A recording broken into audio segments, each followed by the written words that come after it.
My parents stole $25,000 from my card right before my birthday, but that's when I discovered I legally own everything. I'm Aloan Hayes, 23 years old, and I've always been independent. I worked hard, saved every dollar I could, and had big dreams for my future. My parents, Gideon and Mary Beth Hayes, always acted like they supported me, cheering me on with smiles and advice. But behind those smiles, they were manipulative, always trying to control my choices and, as I would soon find out, my money. As my birthday approached, I had been saving up for something important, something that felt like a step toward the life I wanted. I checked my account one morning, expecting the usual balance, and froze. $25,000 were gone. My heart raced, and my stomach dropped. I couldn't understand it. How could my parents, my own parents, take so much from me without asking? I confronted them quietly at first. I asked about the money, trying to remain calm, but their answers were full of excuses and half-truths. Gideon muttered something about bills and emergencies, and Mary Beth tried to guilt me, saying I was too young to understand financial responsibility. I felt a mix of anger and confusion. I trusted them, yet here they were, betraying me in the worst way possible.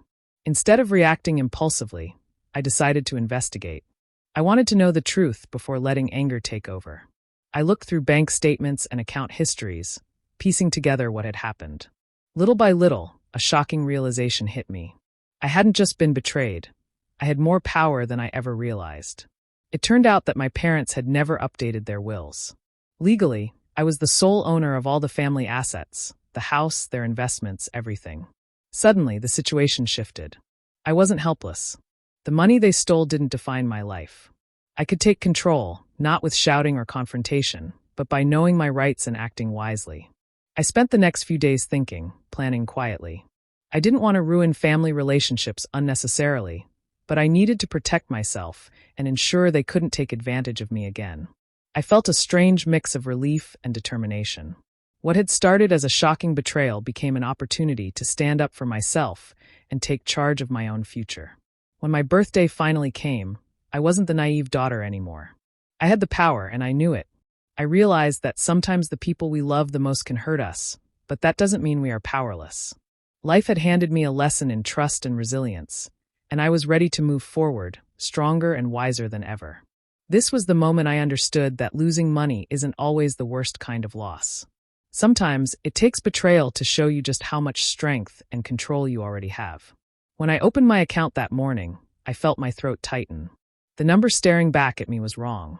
I checked it again, refreshed the page, even logged out and back in. No matter what I did, the truth was the same. $25,000 were gone. That money wasn't just numbers on a screen. It was months of late nights at work, skipped vacations, and careful planning. I had been saving it for something important, something that meant a lot to me, and now it had vanished. I couldn't sit still. My hands shook as I went to find my parents.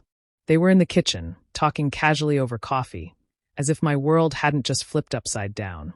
I asked them directly where the money went. Gideon leaned back in his chair and avoided my eyes. He said something about an unexpected expense, bills piling up, and how I wouldn't understand.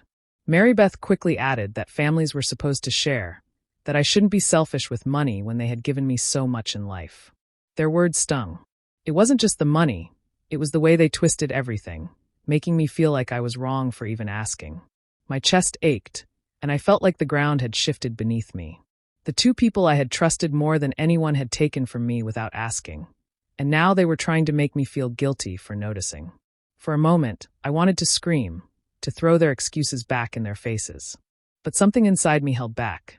I stood there, quiet, letting their words spill out like they always did when they tried to cover something up. Instead of lashing out, I listened carefully. I noticed the way Gideon's voice cracked slightly when he said emergencies. I noticed how Mary Beth kept repeating herself, almost as if she needed to convince herself as much as me. Shock slowly gave way to clarity. Yes, I was hurt. Yes, I felt betrayed. But losing control in that moment wasn't going to fix anything. I pressed my lips together and nodded as if I believed them, though inside I was boiling. I realized I needed to be smart. If I let my emotions run wild, they would twist it into another story where I was ungrateful. If I stayed calm, I could see the truth hiding behind their excuses. Walking back to my room, I felt numb. Betrayal has a way of hollowing you out. Every memory of trust, every smile from them, now felt like part of a lie. I sat on my bed, staring at the wall, forcing myself to breathe slowly. My parents had taken something precious, but I wasn't about to let them take my peace of mind too. I would find out exactly what happened, and I would decide what to do next, but on my terms, not theirs. I didn't sleep much after that night. My mind kept circling back to the missing money and the way my parents had answered me. Their words didn't line up, and the more I thought about it, the less sense it made. The next morning, I decided I needed to look deeper, not just accept what they had said. I started with my bank records. I sat at my desk, scrolling through the transactions line by line. At first, nothing stood out, just the usual deposits from work and regular expenses. But then I found the transfer. It wasn't just a withdrawal. It was moved to another account. My stomach sank when I saw the name attached. It was linked to my father. He had used my card to cover the move, and then the trail went cold. I didn't confront him right away. Instead, I began asking small questions, pretending like I was just curious about general family finances. Over dinner, I casually mentioned bills, wondering out loud how much utilities had gone up. Gideon gave me one number one day, but a different one the next. Mary Beth said she had paid off certain debts, but then later claimed they were still ongoing. Each time they spoke, they added another layer of confusion, and I noticed the way they avoided eye contact when I pressed too close. The inconsistencies piled up quickly, and I realized this wasn't about one mistake or one emergency. Something larger was going on. I needed advice, but not from anyone who would gossip or make things worse. That's when I thought of Reed Carver. He had been a family friend for years and also happened to be a lawyer. He was the kind of man who listened more than he spoke, and I trusted that he wouldn't run back to my parents with whatever I told him. We met at a small cafe downtown. I told him as much as I could without pouring all my anger into the story. Reed listened quietly, nodding, and then leaned back in his chair. "Eloan," he said carefully, "I don't think you realize how much control you might already have here. Legally, you may not be as powerless as you feel." His words stuck with me. He didn't explain much right then, but the way he spoke made me wonder what exactly he meant. On the walk home, I replayed the conversation in my head. Legal control? Ownership? What was he hinting at? It was more than just stolen money. My gut told me there were layers to this situation that I hadn't uncovered yet. The thought scared me, but it also gave me strength. The more I pieced things together, the more I sensed I was standing on the edge of a discovery that could change everything. What my parents had done wasn't just about money. It was about trust, power, and secrets I hadn't even begun to uncover. A few days after talking with Reed, I couldn't stop thinking about what he had hinted at. His calm tone kept replaying in my head, as if he knew something important that I hadn't put together yet. I finally decided to follow up. I called him and asked if we could meet again, this time to go over details. He agreed without hesitation.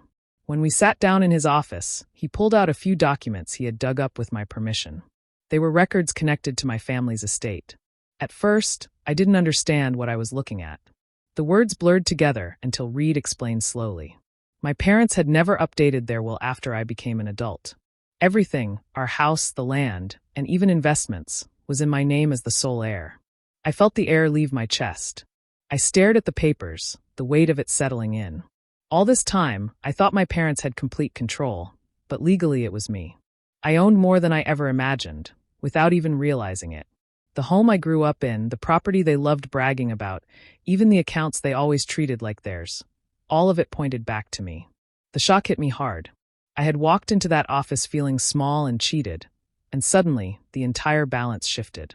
They had stolen money, yes, but the truth was bigger. They were living as if everything belonged to them, when in reality, I had the final say. For a while, I couldn't speak. My thoughts ran wild. Memories of them telling me what I could and couldn't do, lectures about responsibility, the way they made me feel guilty for asking about the missing money. Now I knew the truth. I wasn't powerless. They were standing on ground that wasn't even theirs. It wasn't about revenge anymore, at least not in the way I first imagined. Getting back the $25,000 suddenly seemed small compared to this. I didn't need to scream or fight for scraps of control. I had it already. What I needed was to decide how to use it. As I walked out of Reed's office with the papers tucked into my bag, a new feeling replaced the sting of betrayal. It was strength. I finally saw the situation clearly. My parents thought they had fooled me, But really, they were the ones living in a fragile bubble, pretending to hold power that legally no longer belonged to them. That night, I sat alone and read through the documents again.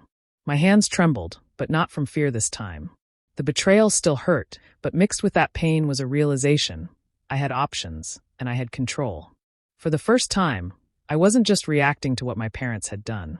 I was holding the cards, and I could choose when and how to play them. I sat on my bed staring at the stack of papers Reed had given me. The truth of it all still felt heavy in my chest. Every time I thought about the missing money, my stomach tightened with anger. But then another voice in my head whispered that these were my parents. They had raised me, fed me, and given me a home. How could I let myself think about punishing them? But the memories came back uninvited. I remembered being 10 years old and saving coins in a jar for a school trip. One morning, the jar was gone, and when I asked about it, my mother told me it was selfish to expect to keep money for myself when the family needed groceries. I remembered my father shouting at me in high school for wanting to get a part-time job, accusing me of not appreciating what I already had. Every memory was laced with the same pattern. My needs came last, and if I ever spoke up, they twisted it into proof that I was ungrateful. The more I thought about it, the more the anger grew. It wasn't just this one act of betrayal with the $25,000. It was years of manipulation, of making me doubt myself, of using guilt to keep me quiet. Now I had proof that they weren't just overbearing parents. They were people who had stolen from me, lied to me, and expected me to accept it without question. Still, another part of me wanted to believe they were better than that. I wanted to believe that if I confronted them with what I now knew, they would apologize, or at least explain. But deep down, I didn't think that was true. They had already shown me who they were. Believing otherwise was just me clinging to hope that maybe my family wasn't as broken as it felt. I needed someone outside of it all, someone who would understand. That's when I called Yura Finch. Yura had been my closest friend since college, the kind of person who listened without judgment and reminded me who I really was when I started to doubt myself. We met at our favorite diner, and as soon as I saw his face, I felt a little of the weight lift from my shoulders. I told him everything, from the missing money to the discovery about the estate. He didn't interrupt, didn't try to soften it. He just listened. When I finished, he leaned forward and said, "Eloan, you've spent your whole life letting them make you feel small. Maybe this is your chance to stop." His words hit me like a spark. For years I had accepted their version of reality, but now I could see clearly. I wasn't a helpless daughter anymore. I had the power to decide what happened next, and I didn't need to rush into revenge.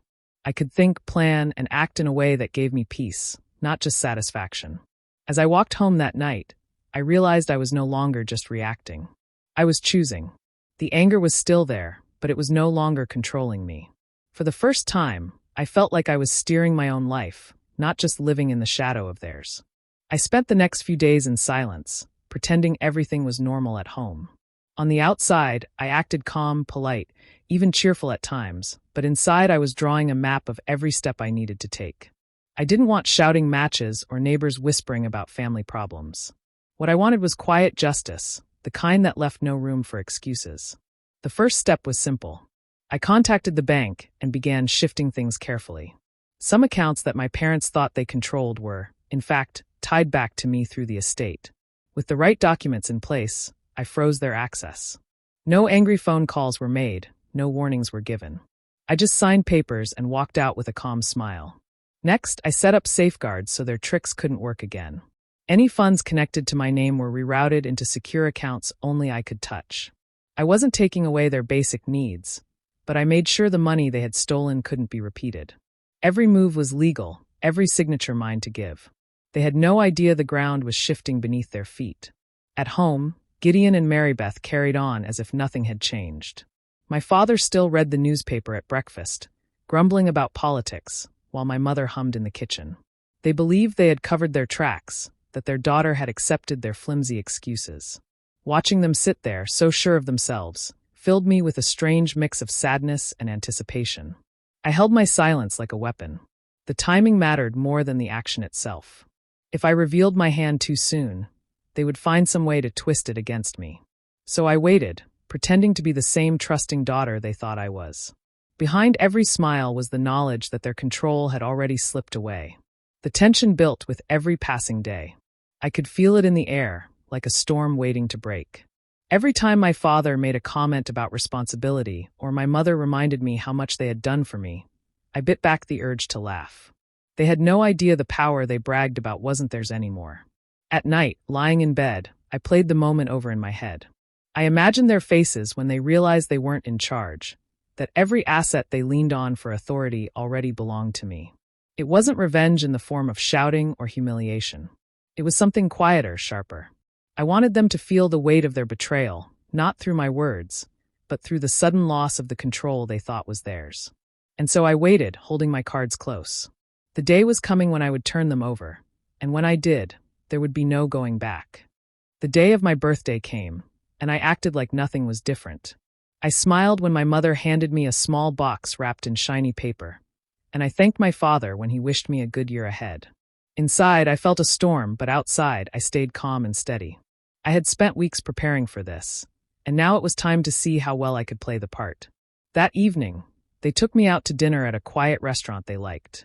The table was set with candles and soft music played in the background. To anyone watching, we looked like a happy family celebrating a daughter's special day.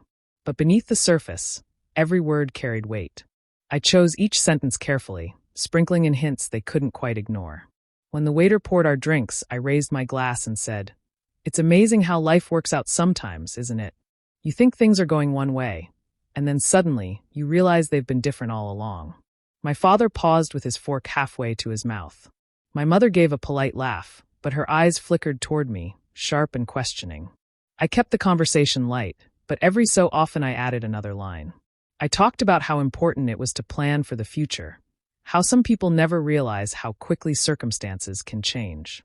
Each time, I watched their reactions. My mother shifted in her chair, her smile looking tighter as the evening went on.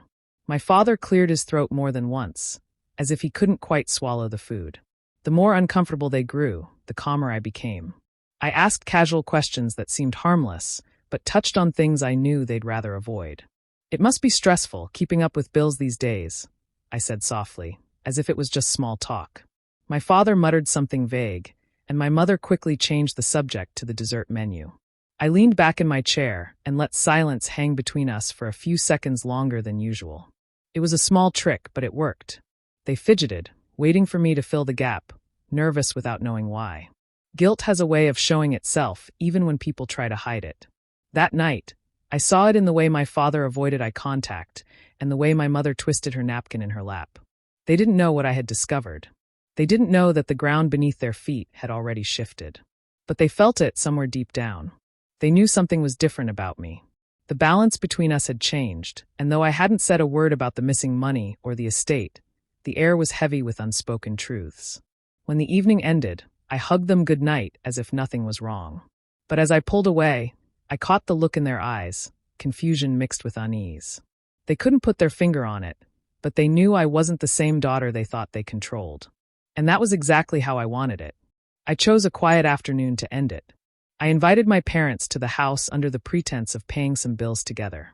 When they arrived, I didn't shout or cry. I sat them down at the kitchen table and slid a neat stack of papers toward them. My hands were steady. My voice was steady. I wanted everything to be calm, so there was no chance for them to twist the moment with drama. First, I showed them the bank documents. I explained, in plain language, that certain accounts had been placed on hold. I had followed the law and signed the necessary forms. The bank had frozen access to accounts tied to me until a full audit could be completed. I watched them read the official letters. Gideon's face went pale. Mary Beth's fingers trembled against the edge of the table.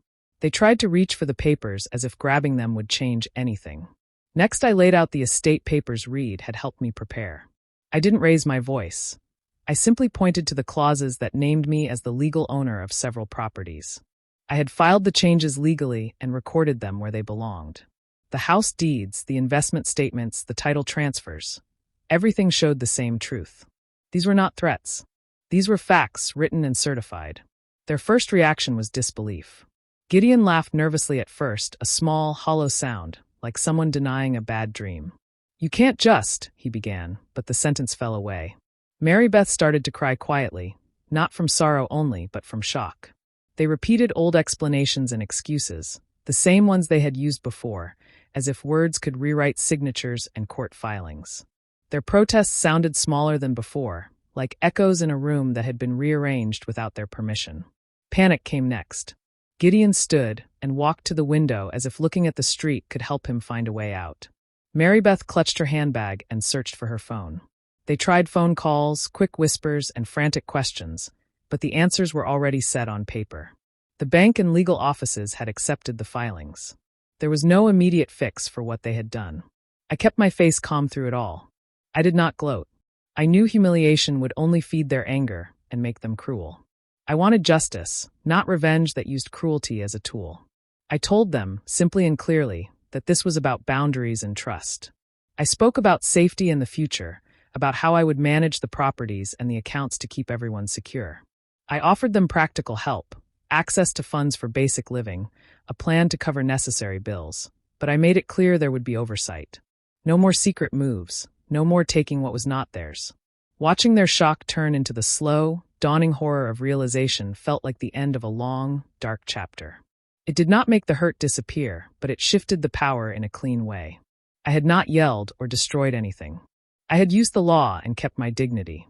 Their faces showed they understood, finally, that the control they had assumed was gone. In that quiet kitchen, with papers between us and a steady breath in my chest, the betrayal was answered not with heat, but with firm, unshakable resolve. After my parents left that day, the house felt too quiet. I sat at the same kitchen table where everything had unfolded and let the silence sink in. The papers were still there, stacked neatly, but it was the weight in my chest that held my attention. I had won, if you wanted to call it that, but victory didn't feel like joy. It felt like standing on broken glass, painful, sharp, but also proof that I had walked through something hard and survived it. The betrayal still stung. Every now and then, I caught myself wondering how different life might feel if my parents had chosen honesty instead of lies. But along with that ache came a new sense of strength. They had hurt me, yes, but they hadn't destroyed me. If anything, the whole ordeal had forced me to see myself clearly for the first time. I wasn't just the daughter who followed rules and carried guilt. I was a woman who could face betrayal, learn from it, and take control. For a while, I avoided big decisions. I took long walks, wrote in my journal, and sat with the mixture of emotions swirling inside me. Anger would rise first, hot and sharp, then sorrow would soften it, and finally, a steady calm would remind me that I was still standing. It was messy, but it was real. I let myself feel every part of it instead of burying it like I had been taught to do as a child. Trust became something fragile in my eyes. I knew I couldn't give it freely anymore, not to people who had already proven they could break it. Instead, I placed it carefully where it belonged. I leaned on Yora, who never once judged me or tried to push me. I also allowed myself to reconnect with a few close friends I had drifted from while focusing too much on family approval. I realized that family wasn't always about blood. It was about the people who showed up and stayed when you needed them most. Still, the thought of my parents lingered. I didn't cut them off completely, but I kept my distance. Calls became short, visits rare, and always on my terms. A part of me hoped they might change, that maybe one day we could meet again without the shadow of betrayal between us. Another part of me accepted that this hope might never come true. That tension between hope and reality sat quietly in the back of my mind. What surprised me most was the sense of empowerment that grew from all of this. I had walked through a painful betrayal and come out stronger. I had learned that protecting myself wasn't selfish, it was necessary. I no longer measured my worth by my parents' approval. I measured it by the strength I found when everything seemed to collapse. Whether or not reconciliation ever happens, I know one truth. I will never allow myself to be manipulated or silenced again. That realization is the gift I carry forward, stronger than the money, stronger than the properties, stronger than the past. I often think back to the moment I first saw that missing balance in my account. At the time, it felt like the end of everything I had worked for. $25,000 was more than just money. It was my effort, my time, my dreams. Losing it to the people I trusted most left me shaken in a way I had never experienced before. But now, standing where I am, I see it differently. I lost $25,000, but I gained everything I never realized I already owned, including my power to stand up to those who betrayed me. The path here wasn't simple. I carried hurt and anger, but also doubt and longing. I wrestled with questions about family, about love, about loyalty. In the end, I didn't find neat answers, but I did find myself. I learned that sometimes betrayal strips away illusions, and what's left behind is the truth you need in order to grow. Now, my life feels different, not perfect, but mine. I wake up each morning knowing I control my choices. I don't glance over my shoulder for permission or brace myself for guilt. Instead, I move forward with a steady heart, making decisions for my future, not just reacting to the past. I've begun sketching out plans for the dream I once thought had vanished with that stolen money. The project may take longer now, but I don't see it as delayed. I see it as rebuilt on stronger ground. Every step I take is guided not by fear of what my parents might say, but by my own judgment. That shift, that freedom, is worth more than any number in a bank account. There are still moments when sorrow creeps in, when I wish my parents had been different, when I imagine how things might have felt if they had chosen honesty instead of greed. But those moments don't define me anymore. They remind me of the distance I've traveled. They remind me that I've chosen independence over chains and truth over comfort. I've come to understand that revenge doesn't always mean shouting, punishing, or breaking someone down. Sometimes it means refusing to be broken yourself. It means standing tall, calm, and unshaken in the face of those who thought they could control you. That kind of revenge isn't petty, it's transformative. It turns betrayal into strength, sorrow into wisdom, and fear into courage. As I look toward the future, I see a life that is mine alone. A home built on trust, friendships that are real, and choices that carry my name only. Whether or not my parents ever change is no longer my burden to carry. My story has already shifted from one of loss to one of renewal. So yes, I lost money, but in return I found something priceless. My independence, my confidence, and the certainty that I can face betrayal without letting it destroy me. That, more than anything, is the gift I carry into the life I am building. One step, one choice, one free breath at a time.